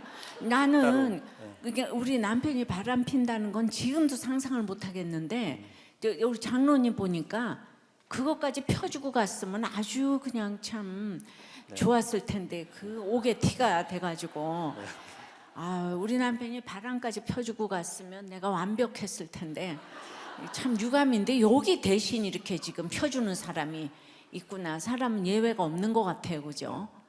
그렇습니다. 네. 예. 예외가 없는 것 같아요. 저도 이제 제 자신에 속아가지고 저도 이제 거울을 보면은 참 착하게 생겼다 이렇게 생각해요. 근데 보니까 이건 뭐 저는 알잖아요.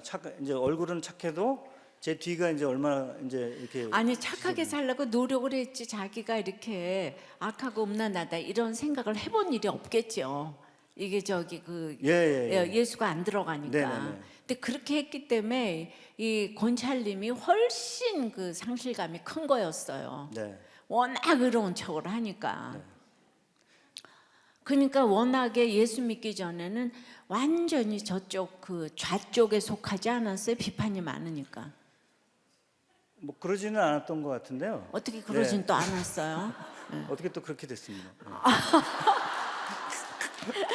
아니 난 우리 남편이 살았으면 완전히 좌양좌의 좌쪽에 있었을 것 같아요.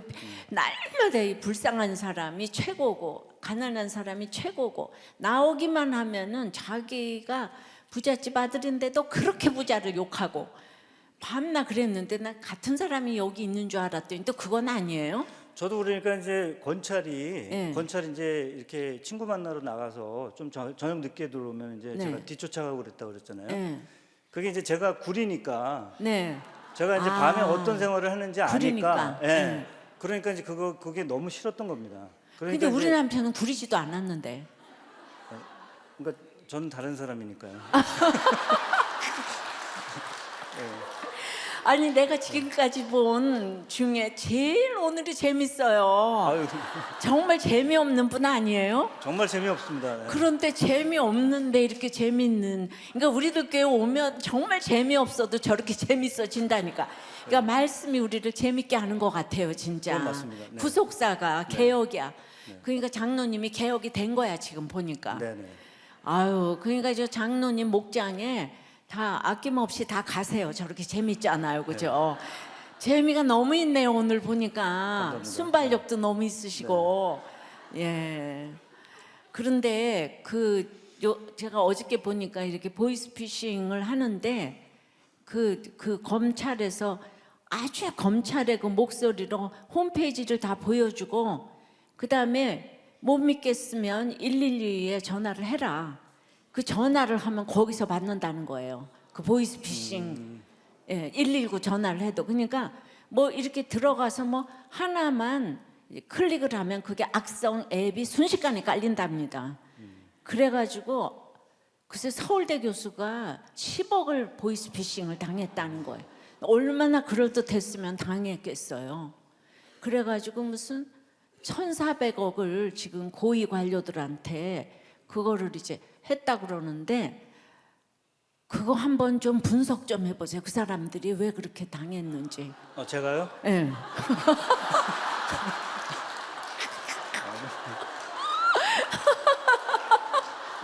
아, 지금 그 말도 너무 재밌었어요. 예. 피싱과 음란과 관계는 제가 잘 모르겠습니다. 아니 그러니까 이게 죄진 게 있어서 그렇게 막 당신이 뭐 잘못했다 그러니까 막 그 자리에서 돈이 없는 사람은 막 대출을 받게 하고 그렇게 이제 하는데 112에 걸었는데 그 저기 검찰에 그런 사람이 있다 그러고 다 맞다 그러고 이러니까 그러니까 순식간에 전 재산이 다 나가는 거죠.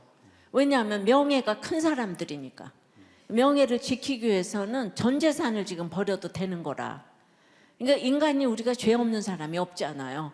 근데 그 사탄이 그걸 교묘한 거를 건드리니까 이게 나가는데 하여튼 여러분들 요즘에 하여튼 신종 보이스피싱이 이렇게 아주 그냥 우리의 사단이 꼭대기 있잖아요. 머리 꼭대기. 그렇게 해서 다 모든 똑똑한 사람들도 다 걸려 들어간다고 그러니까 하여튼 조심해 주시기를 바래요. 나는 또 막간을 이용해서 또 여러분들이 조심해야 될 것까지 이렇게 하는데 그러니까 악하고 음란한데 그것까지는 분석을 못 하겠어요. 그것까지는 그러니까 여전히 죄가 없으시네. 죄가 없으시기 때문에 그 죄인들의 그 마음을 지금 분석을 지금 못 하시는 것 같아요. 여전히 나는 착하기 때문에. 네, 제가 하여튼 이 외모를 속이는 게 좀 있어가지고 아마 이제 그 사람들 목소리로 이제 속이는 거고. 네. 저는 이제 근데 외모를 지금 좀 그렇게 만약에 네. 보이스피싱 오면은 안 당할 자신이 있어요? 저는 이제 무조건 끊습니다, 그냥. 네. 아니 그런데 그렇게 다 그럴 듯하게 하니까 넘어가는 거지. 그냥 뭐 끊을 정도면은 그게 근데 당하겠어요? 이제 저도 이제 아까 말씀드렸지만 이제 이렇게 전 재산 지금 날렸잖아요. 그때 저도 이제 넘어갔죠. 네. 그러니까 지금 여자에게도 넘어갔지, 돈도 넘어갔지. 사실은 착한 척하면서 다 당했잖아요. 네, 맞습니다. 그 착한 사람이 죄가 없는 거지. 예수를 믿어야 지혜가 있는 거지. 그러니까 우리의 옳고 그름으로는 지혜가 진짜 이렇게 없는 것 같아요. 예. 그러니까 저분 그러니까 바람은요 저런 분이 펴요. 전혀 안 필 것 같은 사람. 네. 그러니까 너무 믿어, 그죠? 네. 그 직원도 다 믿어. 너무 잘생기고 이런 사람들은 처음부터 경계를 하기 때문에 안 필 수가 없어. 또 내 말이 절대적인 건 아니지만은 그냥 처음부터 이렇게 경계를 하잖아요. 그래서 도리어 안 피는데 저런 사람을 조심해야 돼요. 알았어요? 막 그냥 한량 없이 안 필 것 같은 사람, 할아버지 같은 사람, 이런 사람. 그러니까 여자도 마찬가지인 것 같아요. 그러니까 진짜 항상 이게 우리 성경이 참 그 인간론이라서 이게 날마다 이 장로님 권사님들이 간증해 줄 때 우리의 삶이 다 그대로 있기 때문에 근데 이거 이렇게 솔직 우리 참 동치미보다 더 재밌지 않아요? 그렇죠? 근데 말이에요. 이 동치미가 한국 땅에 그 솔직하게 오픈하는 문화를 가져왔는데 우리 동치미 작가가 우리들 교회 청년이었다는 건 아세요? 그 20년 전에 그 정말 그냥 이래서 이게 사실 문화를 우리들 교회가 선도하고 있다고 해도 과언이 아닌데 정말 그 동치미 청년이 그걸 글쎄 우리들 교회 듣고 이런 것들을 이렇게 썼다는 거예요. 꽤 오래 했거든요. 여전히 다 이렇게 나오고 있는데 그러니까 여러 가지 지금 인생에 대해서 저희들이 배우잖아요. 그러니까 여기가 너무 리얼 스토리잖아요, 그죠? 그러니까 수요 예배를 안 오는 사람은 뭐 하는 사람이에요? 그러니까 오면은 정말 인생 공부가 저절로 예방주사 맞고 그 다음에 각본이 있는 게 아니니까 늘 다른 삶을 이렇게 듣잖아요. 정말 여기를 꽉꽉 채워도 부족할 판에 그래도 또 저기 그 유튜브로 듣는 거하고 여기 생생 여기 와서 듣는 건 너무 다르다고 생각합니다. 유튜브로 듣다가는 커피도 먹으러 가고 화장실도 가고 그 다음에 또 거기서 밥도 먹고 그 예배가 되겠어요? 예, 반드시 현장 예배를 사수하시기 바랍니다. 아유 은혜 받았어요. 네. 네, 말씀을 맺습니다. 구원에 이르는 진정한 길은 예수님밖에 없습니다. 우리 스스로가 성전임을 알고 말씀의 빛과 떡 그리고 기도로 채워야 합니다. 나의 거룩을 위해 피 흘려 주신 예수님이 계시고 수고한 배우자와 자녀가 있음을 알아야 합니다. 그리고 말씀으로 나의 삶을 개혁할 때 진정한 구원을 베풀어 주실 줄 믿습니다. 기도드리겠습니다. 하나님 아버지, 죄로 인해 소망 없던 저를 위해 속죄의 희생 제물로 예수님을 보내주시고 구원으로 가는 진정한 길을 열어주셔서 감사합니다. 예수 십자가의 보혈로 죄를 씻어주시고 부활의 소망을 갖게 해주셔서 감사합니다. 저희들 성전으로 이렇게 불러주셨는데 이 안에는 악과 음란이 가득한 저희입니다. 말씀의 빛을 받고 말씀의 떡을 먹어야 하는데 매일 육신의 정욕, 안목의 정욕, 이생의 자랑을 먹고 있는 저희입니다. 그러기에 예수님이 희생을 당하셔야 했고 지금도 내 주위에 가족들이 수고하는 것 같습니다. 주님, 이런 저를 용서하여 주시옵소서. 말씀으로 저희들의 삶을 개혁하여 주시옵소서. 저희들은 할 수 없사오니 주님이 찾아와 주셔서 영과 혼과 관절과 골수를 쪼개고 갈라 개혁이 일어날 수 있도록 함께하여 주시옵소서. 한 영혼 살리기 위해 눈물의 수고를 하시는 김양재 목사님을 보호하여 주시옵고 그 말씀이 강에서 바다로 흐르듯 죽어가는 영혼들에게 도달될 수 있도록 은혜를 베풀어 주시옵소서. 특별히 대구와 광주에 세워질 우리들의 성소가 그 지역의 영혼을 살리는 사명을 잘 감당할 수 있도록 은혜 베풀어 주시옵소서. 이 나라를 불쌍히 여기사 인구 절벽 시대에 동성애를 조장하는 법들을 막아주시고 태아 생명을 보호하는 법들이 통과될 수 있도록 역사하여 주시옵소서. 함께 일하시는 사역자님들과 선교사님들도 함께 축복하여 주시옵소서. 모든 말씀을 예수님의 이름으로 기도합니다. 아멘.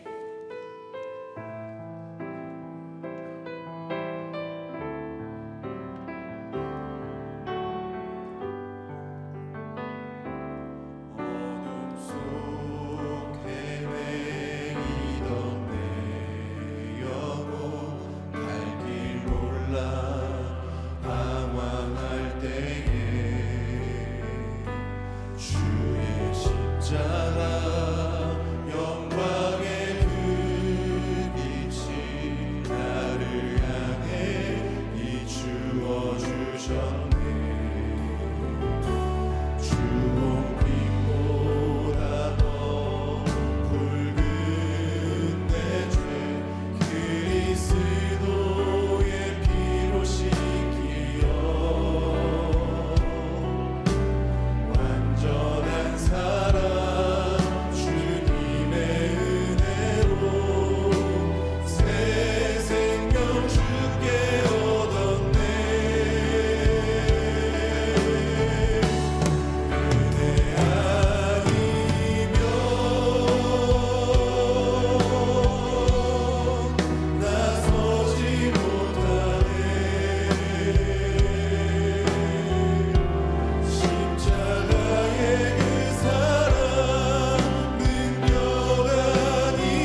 시간 다 같이 말씀을 놓고 기도하겠습니다. 주님, 우리는 주님의 은혜가 아니면 단 한순간도 설 수 없는 죄인입니다.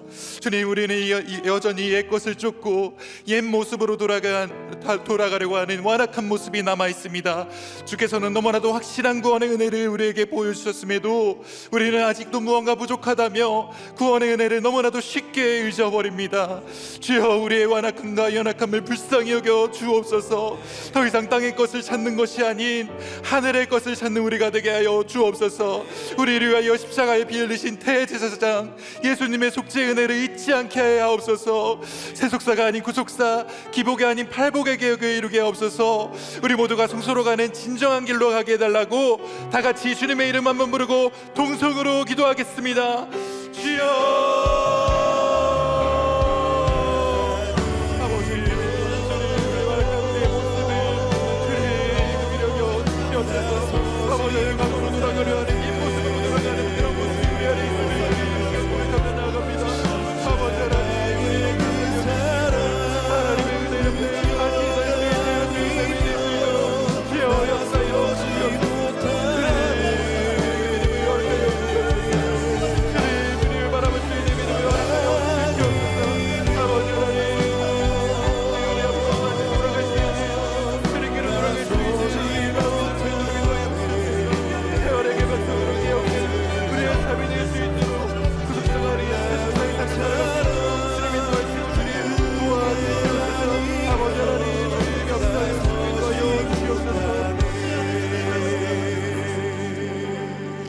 계속해서 우리 가정을 위해 기도하겠습니다.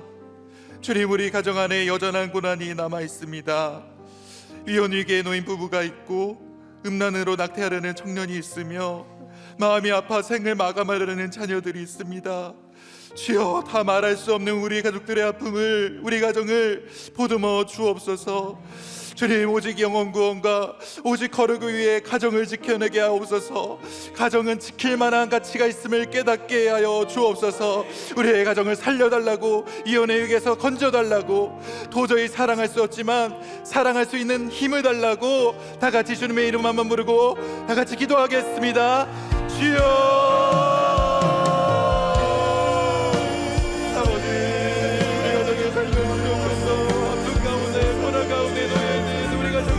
여겨 주옵소서. 주님의 곁으로 주님의 사랑이 필요합니다.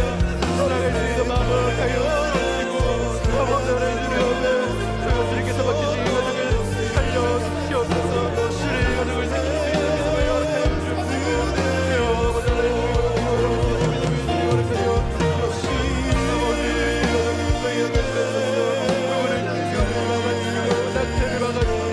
아버지를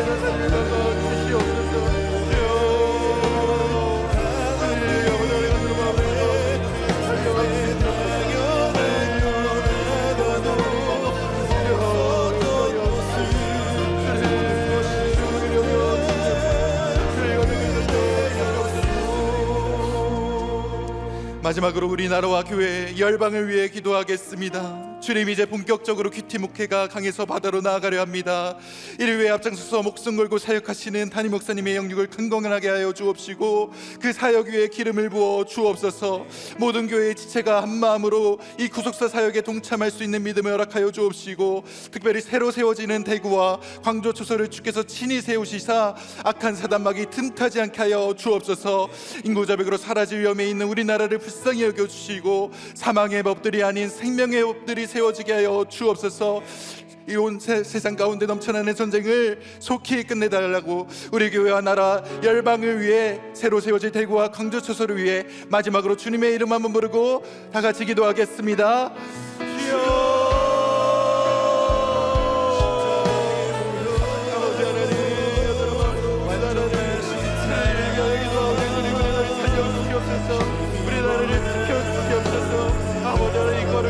모든 것들이 제하시게 하시고 주님의 제하시는 나같이 나오자 주님 것들이 가는데 수 있도록 주여 인도하여 주옵소서. 아버지 하나님, 여러분 기도하고 주님 우리를 살려주시고 우리 가정과 나라와 아버지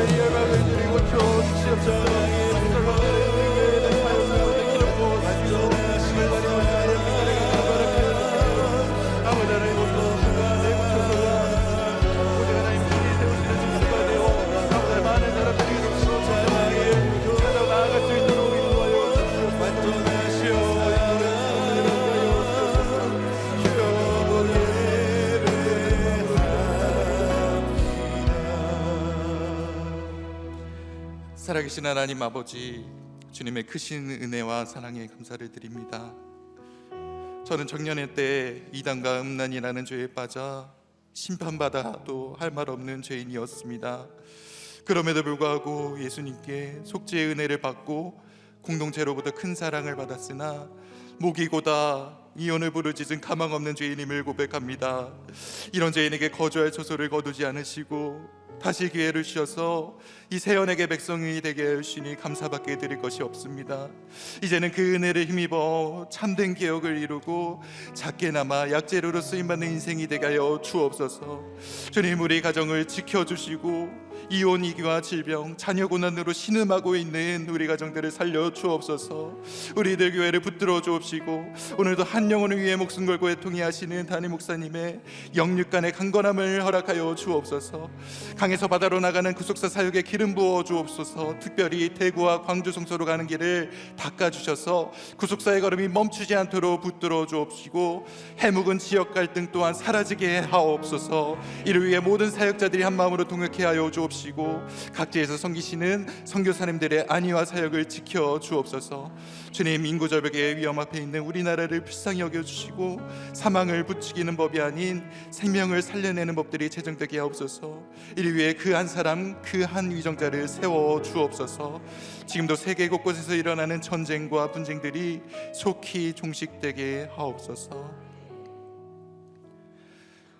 이제는 우리 주 예수 그리스도의 은혜와 하나님의 사랑과 성령의 교통하심이 이제 새 언약의 백성이 되어 하늘의 성소를 찾고 속죄의 은혜를 누리며 신앙의 개혁을 이루기를 소망하는 우리 모든 성도님들의 머리와 그 가정 위에, 주님의 교회와 이 나라 위에 이제로부터 영원토록 함께 있을지어다.